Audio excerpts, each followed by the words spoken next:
Hey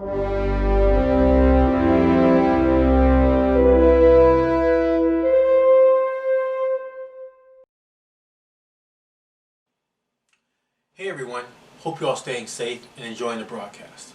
My name is Joe and I'm a member of the MiNDS team at Mount Sinai. Today I'd like to talk about choices, particularly choices that might not have immediate outcomes and how we react to their potential delays. So to do this, let's start off with a simple example. We are contestants on a game show and the host gives us a choice. We can choose between A, $1,000 cash prize now, or B, a new car worth 16 times as much in a year. So we might think that a year is not that long to wait, so we decide to hold off. Pretty simple, right? Well, let's change the scenario up a bit. Instead of waiting 1 year, we're now waiting 5 years. Still worth the wait?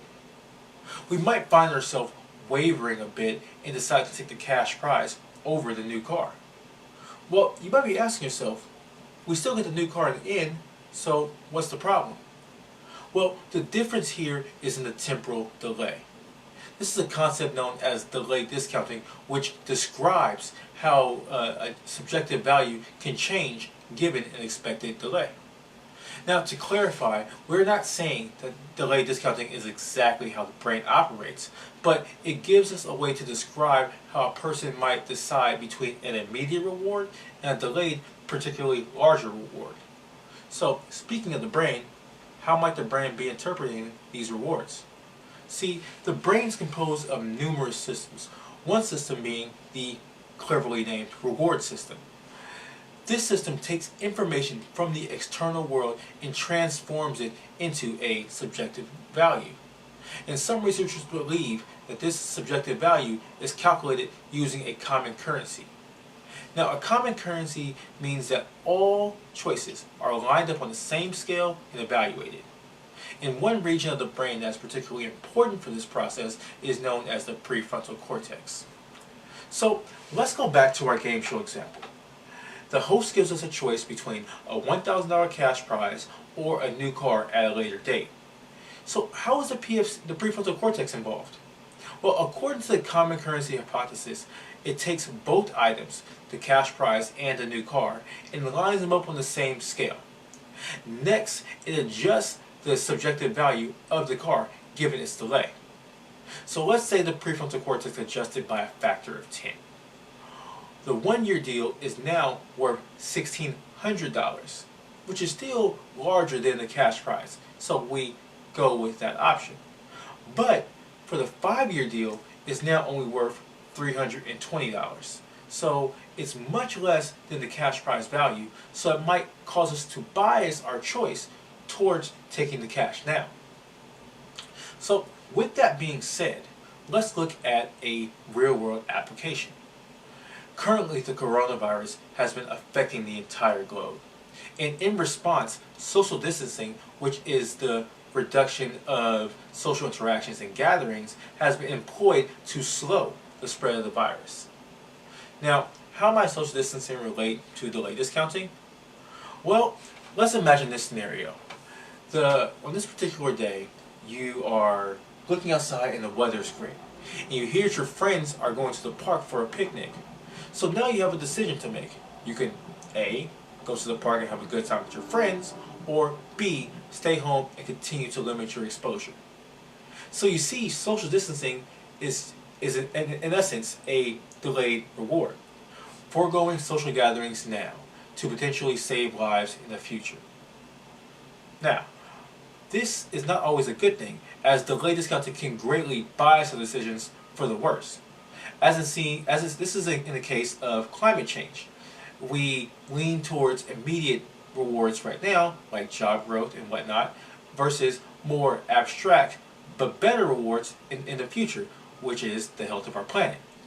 This is why science and science advocacy are so important, as they remove potential bias caused by factors like delayed discounting. So, to summarize, what have we learned? Well, delayed discounting is a phenomenon that characterizes how we make decisions. There are areas of the brain, like the prefrontal cortex, that are important for assigning value to these decisions.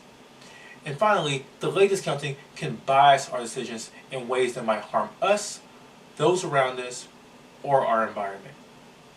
So with that, I hope you enjoyed today's lesson and have learned a little bit about how we make decisions.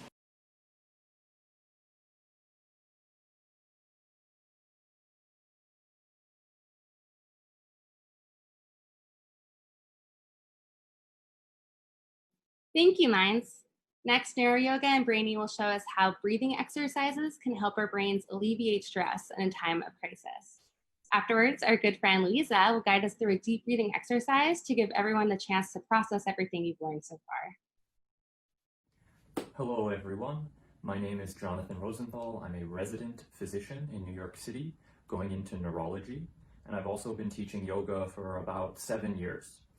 I'd like to tell you a little bit about how yoga affects the nervous system, according to the scientific literature, and with particular attention to stress, anxiety, and depression. I want to start with an overview of brief neuroanatomy, particularly focusing on the peripheral nervous system. More specifically, looking at the involuntary branch of the peripheral nervous system called the autonomic nervous system. This controls all of the subconscious processes going on in our body, like digestion, blood pressure, and it has two parts, two wings: the parasympathetic, or the rest and digest system, and the sympathetic, the fight or flight system. We can measure how active these systems are with something actually quite simple called heart rate variability. And this works because the parasympathetic nervous system slows down the heart and the sympathetic nervous system speeds it up. In this live recording, you can see as the breath is inhaled starting now, the heart rate starts to speed up. And then during exhalation, it slows down.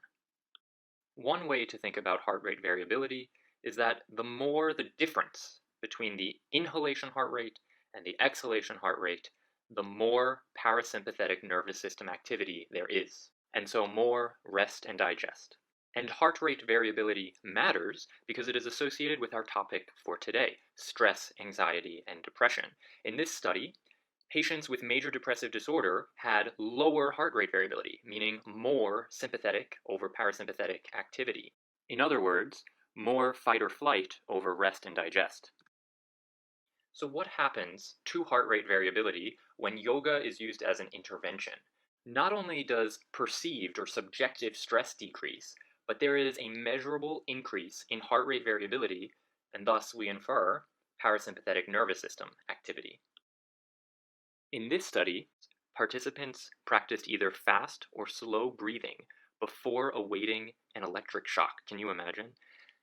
And those who practiced slow breathing had less of a decrease in parasympathetic tone, suggesting that these meditative practices are even protective for future stressors.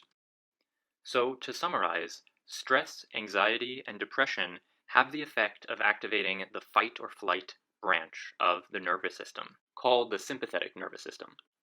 And yoga counters this and also protects against future insults by increasing the activity of the parasympathetic nervous system, the rest and digest branch.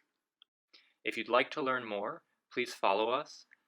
You can find us on Instagram at NeuroYogaNYC, as well as join our mailing list by emailing neuroyoganyc@gmail.com.